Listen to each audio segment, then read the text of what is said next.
Kenna and the Bridge of Spirits walk through, so we opened up the big door, and now the world is on fire. So that woodsmith kind of got up to some strange events while we weren't here, and we have to fix them, of course. So this first area is just a bunch of walking. We're going to follow that spirit wisp thing that's one of Adira's memories, and then there's going to be a couple of cutscenes and some more to talk about after that.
I can feel her presence everywhere. These fields are scarred with memories of destruction. What could have happened here? We need to find 3 relics to help Adira. There's something buried beneath the poison over there. That might be a good place to start looking.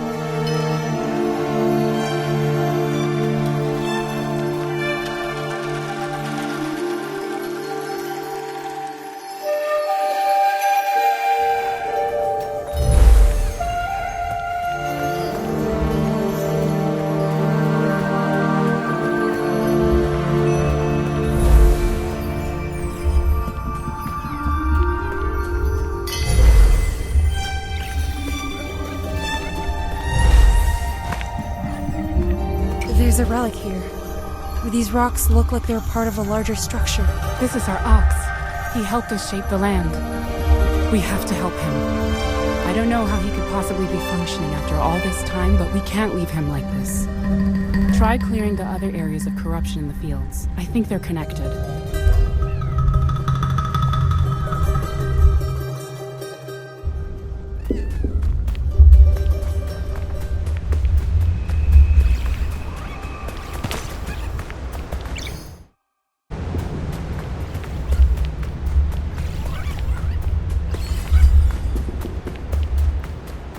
The roots from the tower have grown out of control. They've destroyed the foundations of the structure that once stood here. You can probably use pieces of the rubble to reach the base of the tower.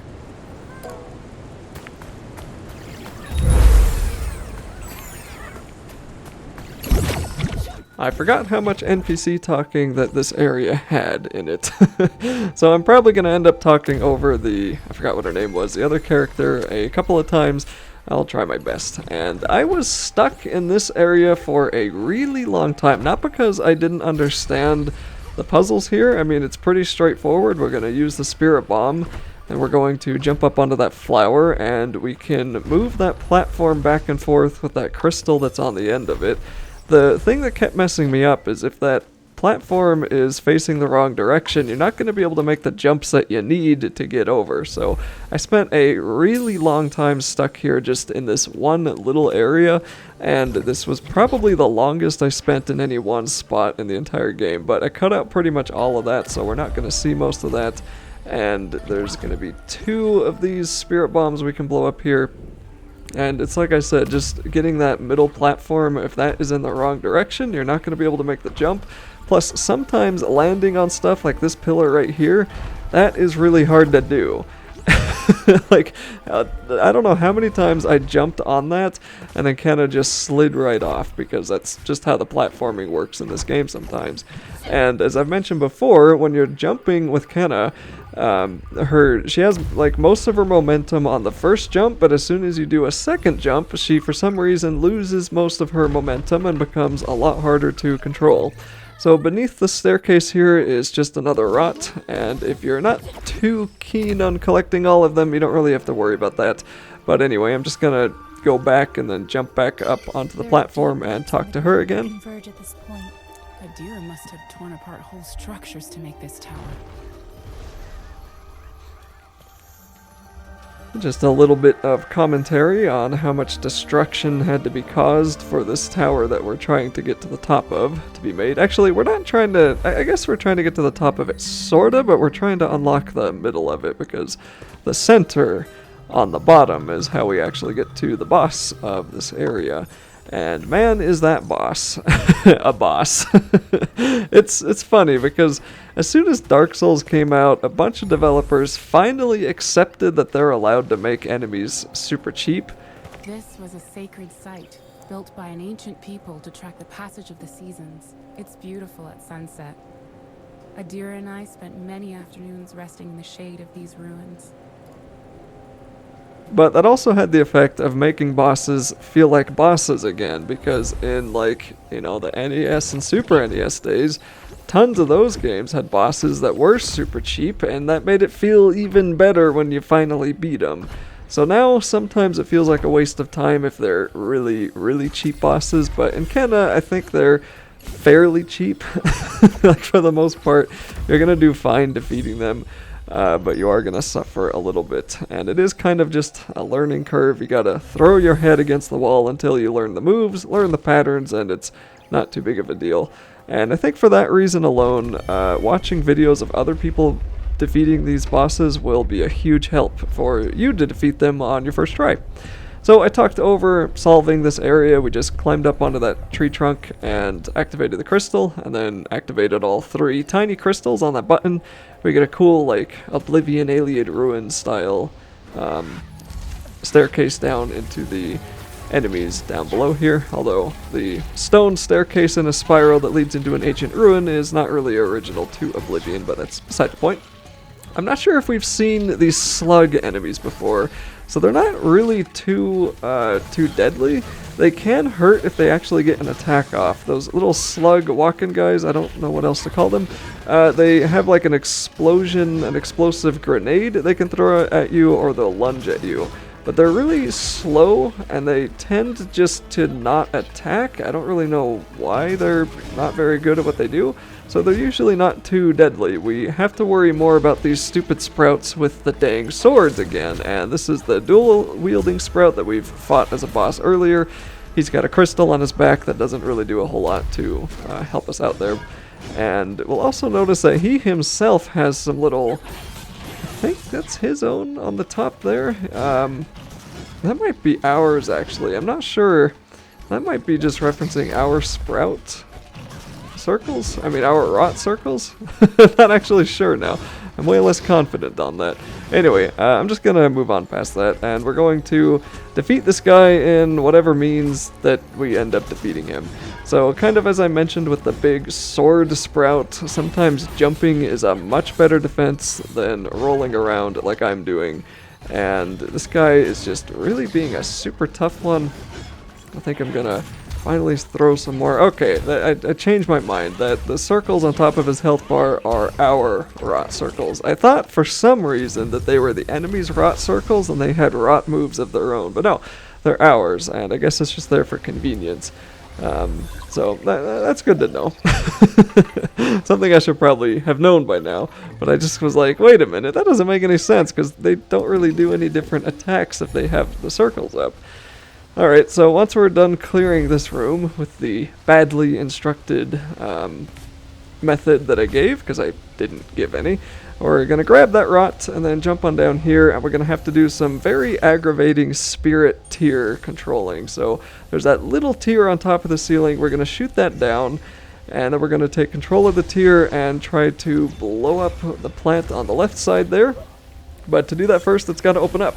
So we're going to blow up a couple of these enemies, and they are some ranged enemies. They're going to throw fireballs at us, or spirit balls, whatever they might be. And luckily the rot, when they are in spirit tier form, are very, very strong. So the enemies are super easy to kill, and before long that flower will open up, and then the doors will open too. And I think we're going to need to do a little bit more with the spirit tier. We don't have to. This might just be an optional thing. We want to go over this bridge, but we can't do it until we throw a spirit bomb. So I'm not going to blow that bomb up early just to give myself extra time to get over there. And now I have to deal with the terrible spirit tier controls with the mouse. And then we're going to come on over to the right, go up here. And I made that look pretty good. I really hope that that's easier on a controller, because that is insufferable on a mouse. And that's just going to free up one of those shrines. That's going to give us a whole load of the hat currency. Not really a whole lot of use for these. I mean, I started ignoring these shrines later on in the game. I didn't really care too much about the hats. Someone else might like babying their rot a little bit more than I did. But that's just me. I focused more on the game itself, and someone else might like playing Nintendogs with their little Pikmin. And then we're going to run into some more platforms and a couple of more shimmying walls that we gotta crawl on. So we'll just come on over to the end of here, jump onto this, and then move on over to the left.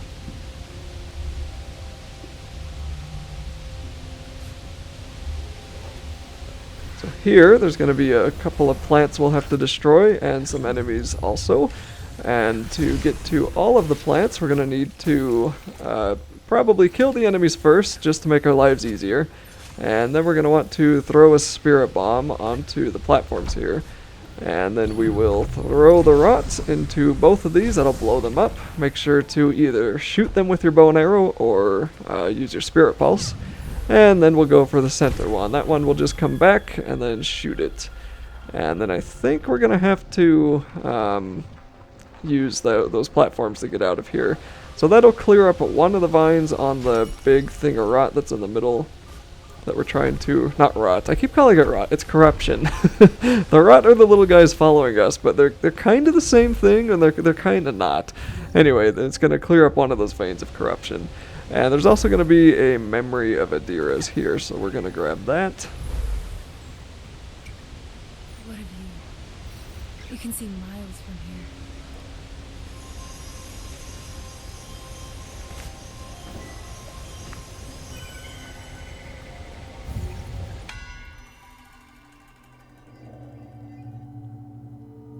Adira, do you think we'll stay here forever? Grow old in this place?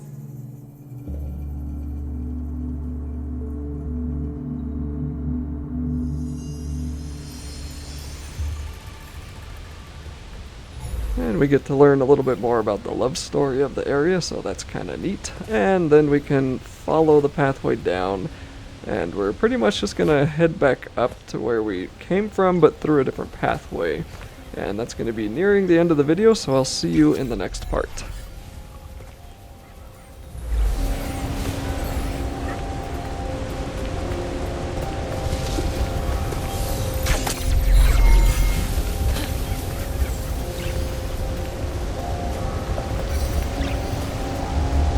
See that over there?